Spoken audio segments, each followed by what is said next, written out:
During its fourth generation, the Taurus saw a big sales slump compared to the other generations that came before it. I mean, the first generation was a hit, and the second generation was a bigger hit, even earning the best-selling car award. But it ended up losing that best-selling car status in America when it was surpassed by the Honda Accord and the Toyota Camry in 1997. A lot of people blame it on the polarizing 1996 redesign, saying that it was too radical and shunned loyal customers. So basically, it did the opposite of what Ford intended it to do. Fast forward to 2005, and this car had fallen to fourth place behind the Nissan Altima. Production of the Taurus wagon was discontinued in December 2004. Sedan retail sales stopped after a short 2006 model year, and the Taurus became sold exclusively to fleets in the United States, while still being sold to retail customers in Canada.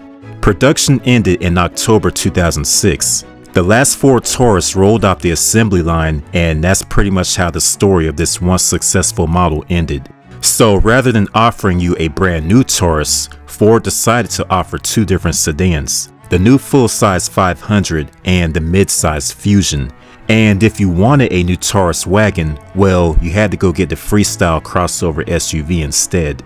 The discontinuation of the Taurus sparked a little bit of debate. This was mainly because it once had a strong position in Ford's lineup, and at one point even saved Ford from going bankrupt. Analysis, customers, and even Ford employees criticized the company for failing to invest in this car and keeping it competitive. Instead of keeping the car competitive, they instead turned their attention and dumped all of their resources on developing trucks and SUVs. Sounds familiar, right? This is basically the same thing that's going on today in the auto industry, for the United States market anyway. But anyway, the Ford Motor Company was called out for abandoning a once successful nameplate in the search of the next big thing, while their foreign competitors had been gaining market share by continuously improving their own nameplates, like the Accord and Camry for example, and even things like the Nissan Maxima. That car was redesigned for 2004 and was vastly improved over the Maxima that came before it. People complained that the Japanese stuck with their popular models and kept them up to date and competitive, like the Toyota Corolla for example. This is a car that has been in continuous production since the 1960s. On the flip side, Detroit automakers regularly abandon established models in search of a different product that can earn them more money. But really, Ford just neglected the Taurus to the point where it became a rental car. It was bland, uninteresting, and uninspiring. Alan Mulally had just become the new CEO, and yeah, being a big Taurus fan himself, he was pretty pissed about what happened with the car. The new 500 was actually struggling in the marketplace. Mulally viewed the decision to discontinue the Taurus as a mistake that needed to be fixed. He said things like, "The customers want it back. They did not want it to go away. They wanted us to keep improving it." At the time, Ford had already unveiled a facelifted 500 at the 2007 North American International Auto Show, which had fresh new styling and a more powerful engine. Alan Mulally was not a fan of the new 500. He even blamed the 500 struggles due to its name. The name 500 just did not click with buyers. Mulally decided that the new refreshed vehicle should be marketed as the Taurus. To him, that was the name the 500 sedan should have had from the get-go. He believed Ford was better off continuing to use their old nameplates that maintained a decent brand equity rather than trying to build up new ones. So the refreshed 500 was showcased as the new Taurus at the 2007 Chicago Auto Show. There was also the new Taurus X, but we'll talk more about that car later. Okay, so that was a very brief explanation of how the 5th generation Taurus came to be. So now that we got that out of the way, let's go ahead and discuss this car in detail. You might hear me refer to this car as the 5G Taurus. Of course, that means 5th generation. Alright, so without further ado, let's dive in. This car is officially the shortest Taurus generation to ever live. I know, we can argue and say that this car was never a real Taurus, but instead just a refreshed 500. However, it was designated by Ford as a separate Taurus generation, making the Taurus a full-size car for the first time. As I mentioned earlier, this was officially the shortest Taurus generation ever, only on sale for the 2008 and 2009 model years. By comparison, the third generation had a 4-year production run. The second generation also had a 4-year run, although this was the most successful Taurus generation. The sixth generation car had a whopping 10-year production run, receiving only one minor refresh in 2013. This car even became the flagship sedan since Ford decided to withdraw the Crown Victoria from retail sale. And along with the new Taurus, we also got the Ford Taurus X, which was a 3-row wagon. And this vehicle itself was nothing more than a revised Ford Freestyle. As a rebranded and modified 500, the 5G Taurus received a 30% increase in engine horsepower and a fresh new front end. And it also had the little fake fender vents that were actually popular during that time for whatever reason. Sure, looking at it from the side, it was clearly a 500, but looking at this car head on, an unsuspecting onlooker could be tricked into thinking it was a whole new car. Along with the new headlights, there was also the chrome 3-bar grille, a Ford trademark during the time. The 5th generation Taurus was marketed in North America, South Korea, Mexico, and the Middle East. But in places like the Middle East, it was still officially called the Ford 500.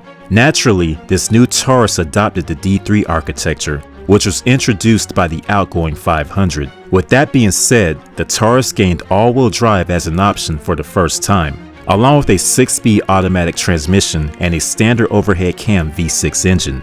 So let's talk about trim levels. The 5G Taurus was offered in SE, SCL, and Limited. The SE retailed around $24,000. The middle SCL was about $26,000, and the Limited was priced around $30,000. As far as engine, this generation used the 263 horsepower 3.5-liter Duratec V6.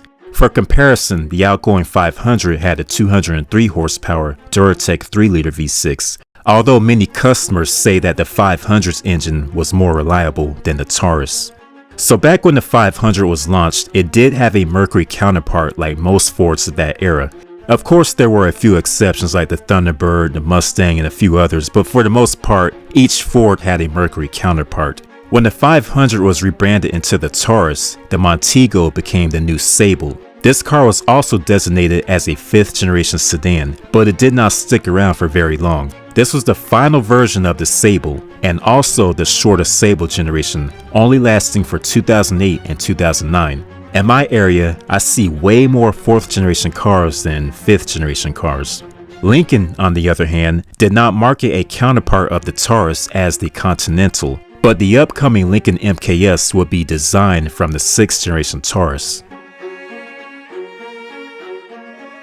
At first, Ford originally introduced this car as the 2008 500 at the January 2007 Detroit International Auto Show. The CEO at the time was Alan Mulally. He mentioned how he was a Taurus fan and how it was a mistake to phase out the Taurus name. His excuse was that most people don't know what a 500 or Montego is, since those names have very little brand recognition. With all that being said, he decided to use his CEO powers and transform the 500 back into the Taurus. It was also his idea to turn the wagon version into the Taurus X, as well as bring back the Sable nameplate. And yeah, I admit Taurus X was kind of a weird name, but it ended up getting dropped by the time the 2010 Taurus came out.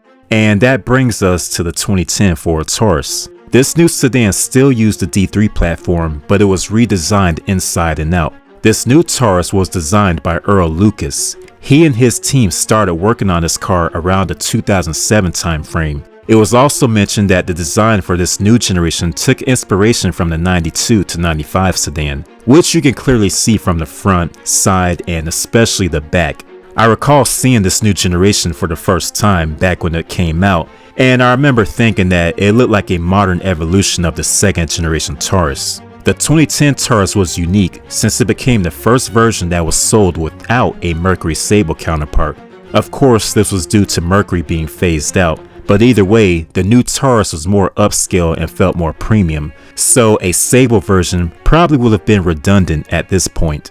The Taurus X wagon was gone too, but Ford had a solution for that. They now offered the Ford Flex for anyone who would have considered a Taurus wagon, Freestyle, or Taurus X.